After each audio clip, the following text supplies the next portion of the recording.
At first glance, my life with Mark seemed like a page ripped straight out of a glossy magazine. We were the perfect pair, the enviable couple. I, Monica, the diligent accountant, and he, the dashing new head of the department. Our story began at the office, where quick chats by the coffee machine blossomed into a whirlwind romance. "Can't believe my luck," Mark would often say, his arm wrapped around me. From colleagues to life partners. "It's like we were meant to be." I'd smile, nod, and play along. Yeah, who would have thought? The dream team, both at work and home. But as the pages of our story turned, the dream began to show its cracks. After we moved into my personal home, Mark's true colors started to seep through the facade of the perfect husband. He wanted the traditional setup, him, the breadwinner, me, the housewife. "It's how it should be, Monica," he'd insist. "My mom did it, your mom did it. It's tradition."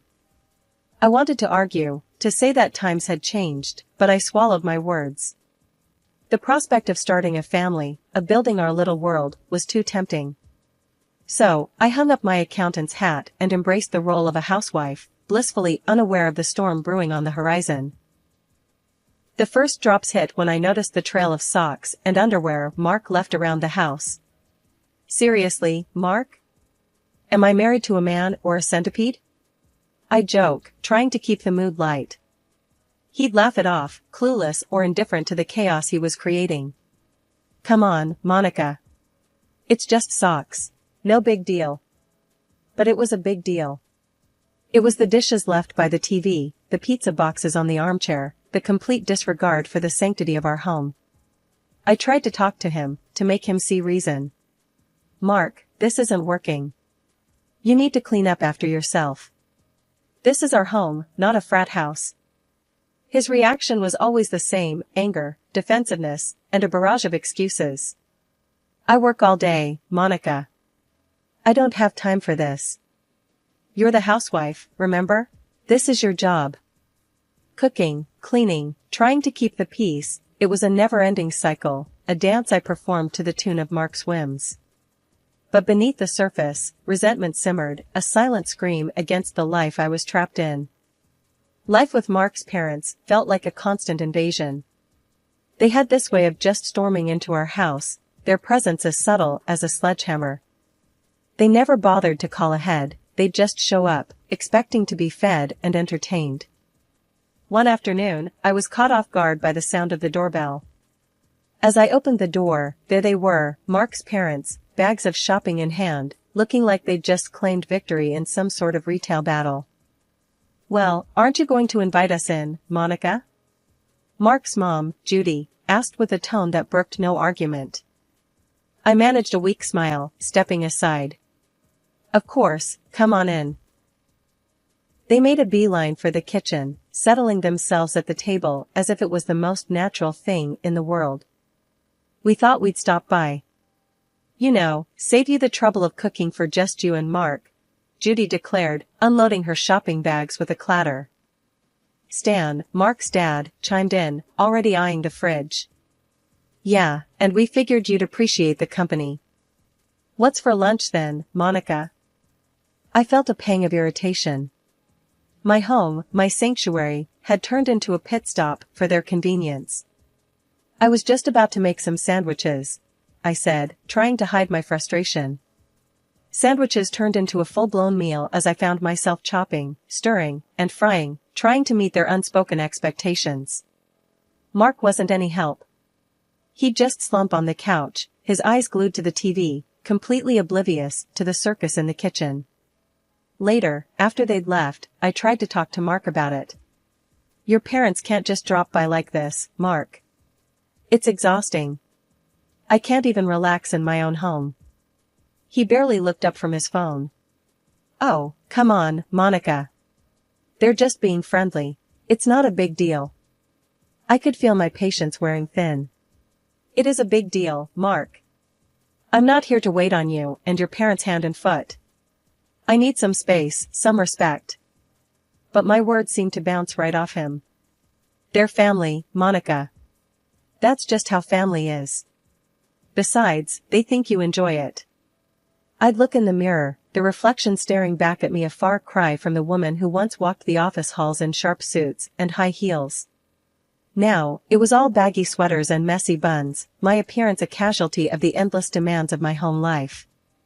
I missed those days, the click-clack of my heels, the sense of purpose each morning brought. Now, my days were a whirlwind of pots and pans, of cleaning up after uninvited guests who treated my home like a pit stop. As the days turned into months, life with Mark grew colder, the distance between us widening like a chasm. His behavior started changing, subtle shifts at first, then more pronounced. A new haircut that made him look years younger, suits that screamed of trying too hard, and a scent that wasn't his usual. It was like he was morphing into someone else, someone I didn't recognize. I tried to shake off the feeling, telling myself it was just a phase, a midlife crisis maybe. But the nagging suspicion in my mind refused to be silenced. It gnawed at me, kept me awake at night. "Mark, is there something you're not telling me?" I finally asked one evening, the words spilling out before I could stop them. We were sitting at the dinner table, an ocean of silence between us. He looked up, startled, like he'd been caught off guard. "What do you mean, Monica?" "I'm not hiding anything." But his eyes, they darted away too quickly, his words a little too rushed. "It's just, you've changed, Mark. The clothes, the perfume. It's like you're a different person." He let out a forced chuckle, but there was no warmth in it. "Come on, Monica. A man can't spruce himself up. I'm just trying to keep things fresh, that's all." I wanted to believe him, I really did. But the doubts, once sown, refused to be uprooted. They grew, fed by his late nights at the office, the weekends he was suddenly too busy, the texts he'd quickly hide when I walked in. The truth, however brutal, couldn't be ignored any longer. So, when he stood up at one of those awkward dinners with his parents, his announcement hit me not like a surprise, but like a confirmation of what I'd already known deep down. "I'm filing for divorce, Monica," he declared, his voice steady, devoid of any emotion. "I've met someone else. Someone young, vibrant. She's everything you're not." The words cut through the room, leaving a trail of shock and disbelief. His parents looked from him to me, their expressions a mix of confusion and dismay. "Mark, what are you saying? This is your wife, for heaven's sake," his mom exclaimed, her voice a mix of anger and disbelief. "Yeah, son. You can't just throw away your marriage like this," his dad chimed in, his brow furrowed in concern. But Mark was relentless, his words a dagger twisting in my heart. "It's decided. I want a family, a son. And Monica, well, she's not up to it. She's let herself go. It's time for a fresh start." His mistress, he painted her like a trophy, a prize he'd won, while painting me, his wife of 5 years, as a worn-out shoe, discarded and forgotten. The divorce papers he slid across the table were just a formality, his signature a cold, impersonal stroke of ink. But as I took them, something inside me shifted. The pain, the betrayal, it sparked a fire, a determination to not let this be the end of my story. "Fine, Mark. I'm offering you a probation period," I said, my voice steady, my resolve firm. 3 months. If you succeed, I will give you a divorce without further ado." His smirk said it all. He thought he'd won, thought he'd broken me. But little did he know, he'd just awakened a sleeping tiger. Mark packed his things, his smugness almost tangible as he prepared to move in with his mistress. I watched him, my expression unreadable. "Enjoy your probation period, Mark. Make sure she's worth it." His grin was all the confirmation I needed that he had no idea what was coming. The moment he left, I felt a weight lift off my shoulders. It was time for a fresh start, and not just for me. The moment I suggested the probation period, I knew it was a gamble. My friend, Lisa, thought I'd completely lost it. We sat in my kitchen, the room still echoing with the remnants of Mark's departure. "Monica, this is madness!" Lisa exclaimed, her eyebrows knitted in concern. "You're just giving him a free pass to walk all over you." I took a slow sip of my coffee, feeling the warmth spread through me. "No, Lisa. This isn't surrender. It's strategy. Mark thinks he's playing me, but he's actually walking right into my trap." Lisa looked skeptical, her arms crossed. "And what about his parents? They treat your place like a drive-through. You going to let that slide too?" A smirk tugged at the corner of my lips. "Oh, they're part of the plan too. Just wait and see." Sure enough, the very next day, as if on cue, Mark's parents barged in, their uninvited presence as predictable as ever. This time, though, I was ready. I stood in the doorway, blocking their path with a newfound resolve. "Monica, dear, move aside. We're famished," Mark's mom, Judy, declared, trying to push past me. "Not so fast," I said, standing my ground. "You're both on a 3-month probation period, just like Mark." The confusion on their faces was almost comical. "Probation period? What nonsense is this?" Mark's dad, Ron, blustered, his face turning a shade of red I hadn't seen before. "You heard me," I continued, my voice calm but firm. "It's time for some ground rules. My house isn't a diner, and I'm not your personal chef. Respect that, or find somewhere else to eat." Judy's mouth opened and closed, like a fish out of water. "But we're family, Monica. You can't just—" "I can, and I am," I interrupted, the power of taking control surging through me. "Family or not, everyone needs to respect my space. You've had a free pass for too long." Ron looked like he was about to argue further, but Judy placed a hand on his arm, a silent signal. They exchanged a look, a silent conversation passing between them. Finally, with a huff, Ron nodded. "Fine, Monica.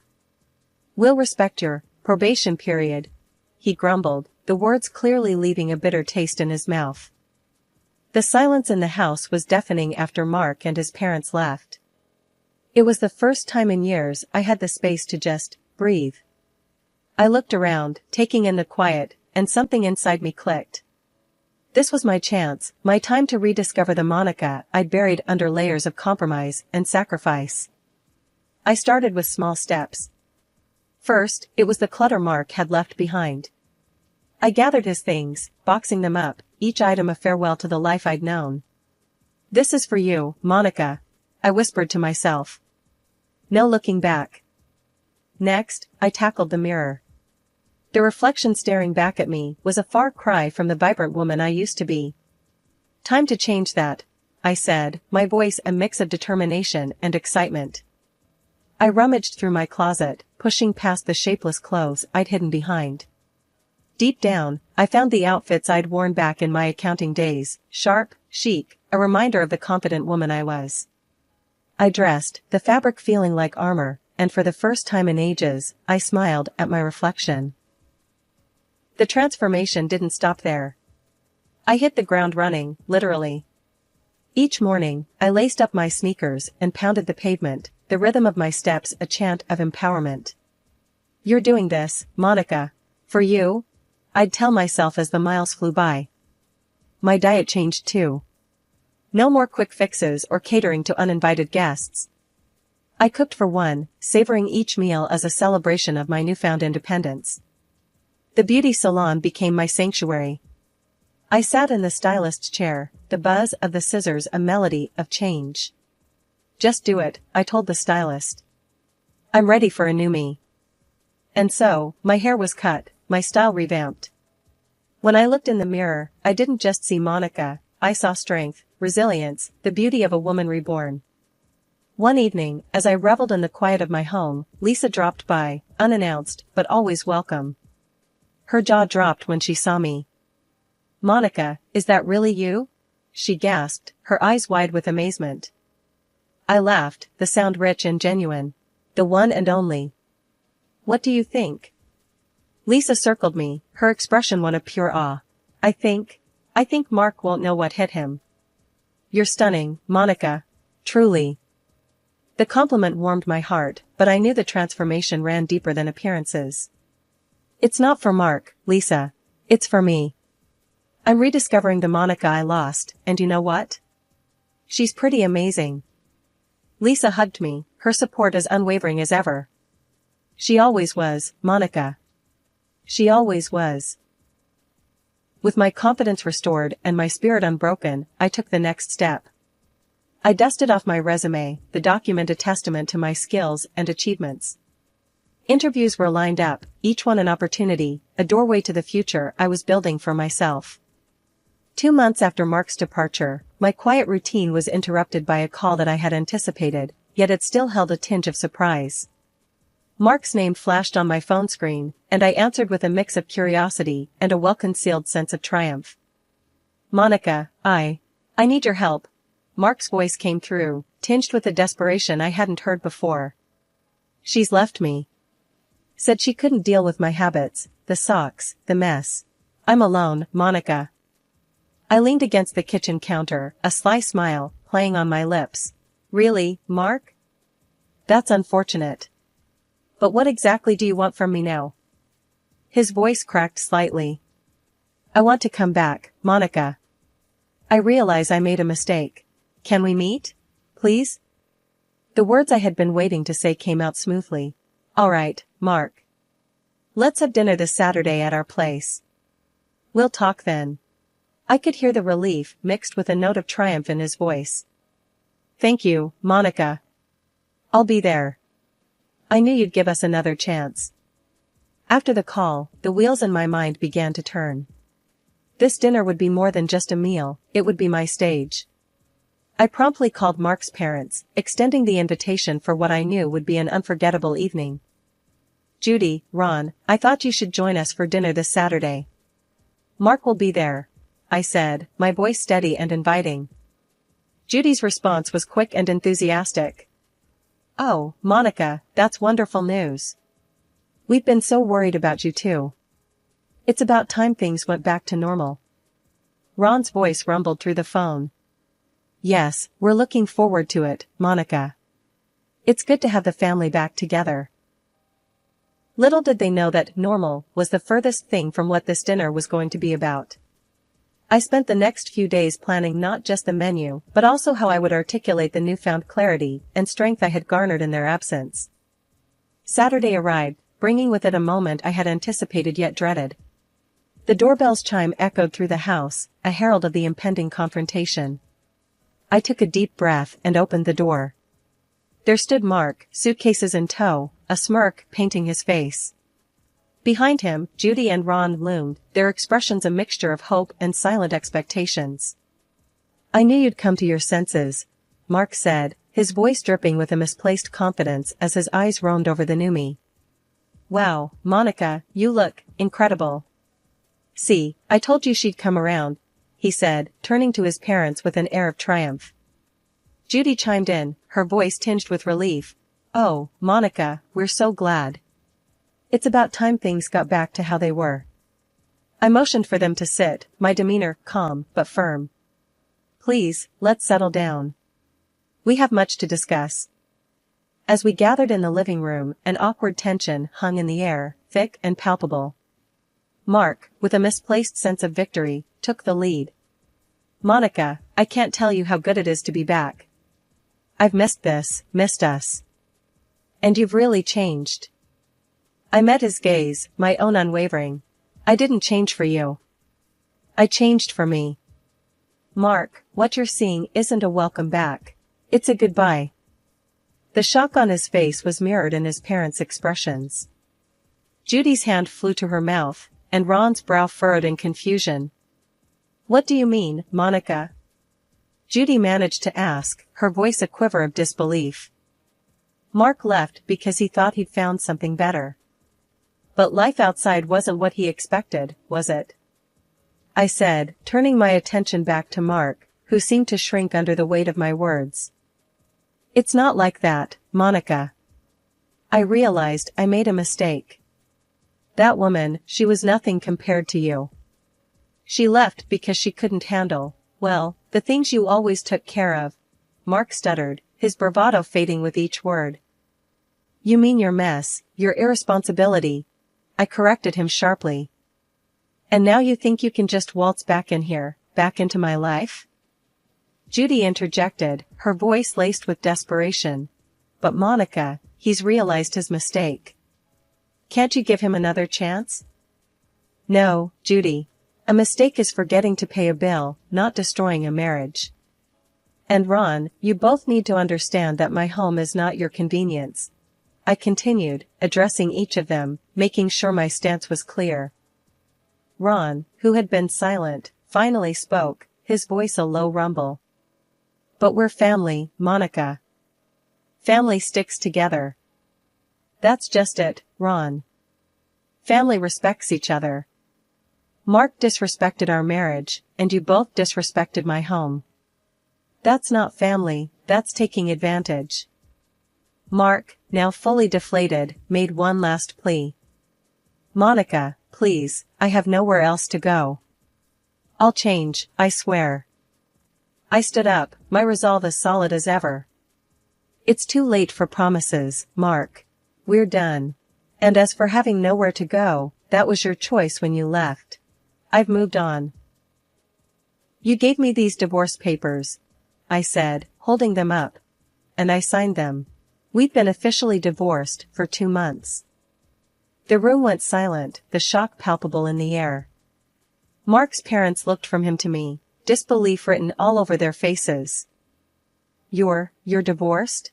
Judy finally managed to say, her voice barely a whisper. I nodded. Yes, and now, I'd like Mark to collect his things and leave my house. And Judy, Ron, I wish you well, but from now on, my home is my own, I declared, the finality in my tone broking no argument. Mark was grasping at straws now, desperation clear in his voice. Monica, please, I made a mistake. I'll change, I promise. I'll clean, I'll cook, I'll do anything. But my decision was firm. It's too late, Mark. It's over between us. And just so you know, I got a job as an accountant while you were away. I don't need you to take care of me. He was floundering, his pleas becoming more frantic. But Monica, you can't do this. I have nowhere to go. That's not my problem anymore, Mark. If you don't leave, I'll call the police, I said, my tone leaving no room for negotiation. At that point, Judy and Ron stood up, their faces a mix of disappointment and realization. They approached Mark, each taking one of his arms. Let's go, son. You've made your bed, now you have to lie in it, Ron said, his voice heavy with resignation. Before they left, Judy turned to me, her eyes softening. Monica, you're right. Our son was a fool to let a woman like you go. Life, after Mark and his parents' departure, settled into a rhythm that was all my own. I heard bits and pieces about Mark through the grapevine, friends who couldn't help but share the latest gossip. They said he was living with his parents again, struggling to find his footing in a world where he couldn't just rely on someone else to clean up his messes. Monica, you won't believe what I saw today, Lisa said one afternoon, her voice a mix of amusement and disbelief. Mark was at the grocery store, and let me tell you, he looked rough. Hair all over the place, clothes mismatched. It's like he's lost without you. I couldn't help but feel a twinge of vindication. Well, Lisa, that's what happens when you take everything for granted. Eventually, you have to face the consequences. The word was that Mark tried his hand at dating again, but no surprise, it didn't go too well. The same issues that drove me away were now driving away other potential partners. He's demanding, messy, just a lot to handle, a mutual friend shared. No one wants to put up with that. I nodded, a sense of closure enveloping me. Some lessons are learned the hard way, I said, not without a hint of satisfaction.